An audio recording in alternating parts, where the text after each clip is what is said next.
നവകേരള സദസ്സിന്റെ പേരിൽ കായംകുളത്തെ ഇറച്ചിക്കടകൾ അടപ്പിക്കാനുള്ള നീക്കം ഉപേക്ഷിക്കണമെന്ന് UDF ആവശ്യപ്പെട്ടു. 16-ാം തീയതി ഇറച്ചിക്കടയുടെ മുൻവശം പൂർണ്ണമായും അടച്ചുമൂടണമെന്നും ഇല്ലാത്തപക്ഷം അന്നേ ദിവസം കച്ചവടം പാടില്ല എന്നുമാണ് ഇറച്ചി കച്ചവടക്കാരോട് പോലീസ് നിർദ്ദേശിച്ചിരിക്കുന്നത്. തട്ടുകടകൾക്കും സഞ്ചരിക്കുന്ന കച്ചവടക്കാർക്കും പട്ടണത്തിൽ വിലക്കേർപ്പെടുത്തിയിരിക്കുകയാണ്. പാവപ്പെട്ടവരെ ദ്രോഹിക്കുന്ന ഇത്തരം നടപടികൾ പിൻവലിക്കണമെന്ന് UDF നിയോജക മണ്ഡലം കൺവീനർ AM കബീർ പറഞ്ഞു.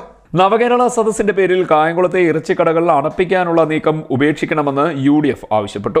16-ാം തീയതി ഇറച്ചിക്കടയുടെ മുൻവശം പൂർണ്ണമായും അടച്ചുമൂടണമെന്നും ഇല്ലാത്തപക്ഷം അന്നേ ദിവസം കച്ചവടം പാടില്ല എന്നുമാണ് ഇറച്ചി കച്ചവടക്കാരോട് പോലീസ് നിർദ്ദേശിച്ചിരിക്കുന്നത്. പരിപാടി നടക്കുന്ന സ്ഥലവും കഴിഞ്ഞ് കരിപ്പുഴ തോടും കഴിഞ്ഞാണ് ഇറച്ചി മാർക്കറ്റ് സ്ഥിതി ചെയ്യുന്നത്. കടയടക്കണം എന്നുള്ള നിർദ്ദേശം ഇറച്ചി കച്ചവടത്തെ ആശ്രയിച്ച് മാത്രം ജീവിക്കുന്ന നൂറുകണക്കിന് കുടുംബങ്ങളുടെ ഉപജീവന മാർഗത്തെയാണ് തടസ്സപ്പെടുത്തുന്നത്. നിയമപരമായി കച്ചവടം ചെയ്ത് ജീവിക്കാനുള്ള അവകാശത്തെ ഹനിക്കുന്നതാണ് പോലീസിന്റെ നടപടി. ലിങ്ക് റോഡിൽ പ്രവർത്തിക്കുന്ന ഒരു ഹോട്ടലും അടയ്ക്കുവാൻ നിർദ്ദേശിച്ചിരിക്കുകയാണ്. തട്ടുകടകൾക്കും സഞ്ചരിക്കുന്ന കച്ചവടക്കാർക്കും നഗരത്തിൽ വിലക്കേർപ്പെടുത്തിയിരിക്കുകയാണ്. ഏകാധിപതികളായ രാജാക്കന്മാരെ പോലും ലജ്ജിപ്പിക്കുന്ന നടപടിയാണ് നവകേരള സദസ്സിന്റെ പേരിൽ നടന്നുകൊണ്ടിരിക്കുന്നത്. സാധാരണക്കാരെ ദ്രോഹിക്കുന്ന ഇത്തരം നടപടികൾ പിൻവലിക്കണമെന്നും UDF നിയോജക മണ്ഡലം കൺവീനർ AM കബീർ ആവശ്യപ്പെട്ടു. CDNet news, Kayamkulam.